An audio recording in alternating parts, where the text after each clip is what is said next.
BNP ক্ষমতায় গেলে সংবিধানে আল্লাহর উপর আস্থা ও বিশ্বাস ফিরবে, সালাউদ্দিন। বিএনপি রাষ্ট্রীয় ক্ষমতায় অধিষ্ঠিত হলে সংবিধানের মূল নীতিতে মহান আল্লাহর উপর পূর্ণ আস্থা ও বিশ্বাস পুনঃস্থাপন করা হবে বলে ঘোষণা দিয়েছেন দলটির স্থায়ী কমিটির সদস্য সালাউদ্দিন আহমদ। শনিবার রাজধানীর সোহরাওয়ার্দী উদ্যানে আয়োজিত এক বিশাল আন্তর্জাতিক খতমে নবুয়ত মহাসম্মেলনে দেওয়া বক্তব্যে তিনি এই প্রতিশ্রুতি দেন। সম্মিলিত খতমে নবুয়ত পরিষদ আয়োজিত ওই মহাসম্মেলনের প্রধান দাবি ছিল কাদিয়ানী সম্প্রদায়কে রাষ্ট্রীয়ভাবে অমুসলিম ঘোষণা করা।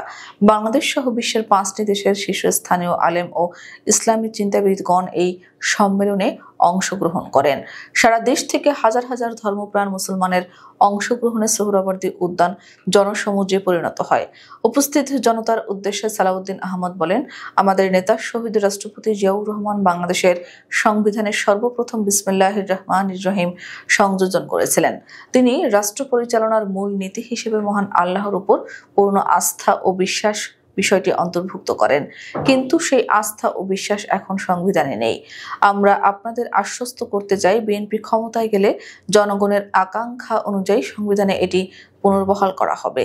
তিনি আরো বলেন, বিএনপি হযরত মুহাম্মদ সাল্লাল্লাহু আলাইহি সাল্লামকে শেষ নবী হিসেবে বিশ্বাস করে এবং যারা তাকে শেষ নবী হিসেবে মানে না তাদের মুসলমান হিসেবে গণ্য করে না। ফিলিস্তিন ও মিয়ানমারে মুসলিমদের উপর নির্যাতনের কথা উল্লেখ করে তিনি মুসলিম উম্মার ঐক্যের উপর গুরুত্ব আরোপ করেন।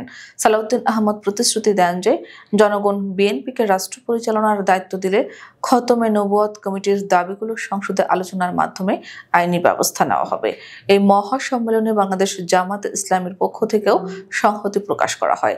দলটির সহকারী সেক্রেটারি জেনারেল রফিকুল ইসলাম খান তার বক্তব্যে বলেন, জামাত ক্ষমতায় গেলে কাদিয়ানীদের অমুসলিম ঘোষণা করার দাবি বাস্তবায়ন করবে। সম্মেলনে হেফাজতে ইসলাম বাংলাদেশের আমির মাওলানা শাহ মুহিবুল্লাহ বাবু নগরী এবং ইসলামী আন্দোলন বাংলাদেশের আমির মুফতি সৈয়দ মোহাম্মদ রেজাউল করিম উপস্থিত ছিলেন। তারা তাদের বক্তব্যে খতমে নবুয়তের আকীদা রক্ষার গুরুত্ব তুলে ধরেন এবং কাদিয়ানীদের অমুসলিম ঘোষণার দাবির প্রতি পূর্ণ সমর্থন জানান।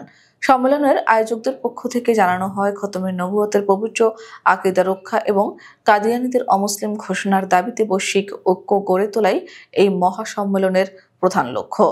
ভারত, পাকিস্তান, সৌদি আরব সহ বিভিন্ন দেশ থেকে আগত আলেমরাও সম্মেলনে বক্তব্য রাখেন এবং দাবির প্রতি একাত্মতা প্রকাশ করেন।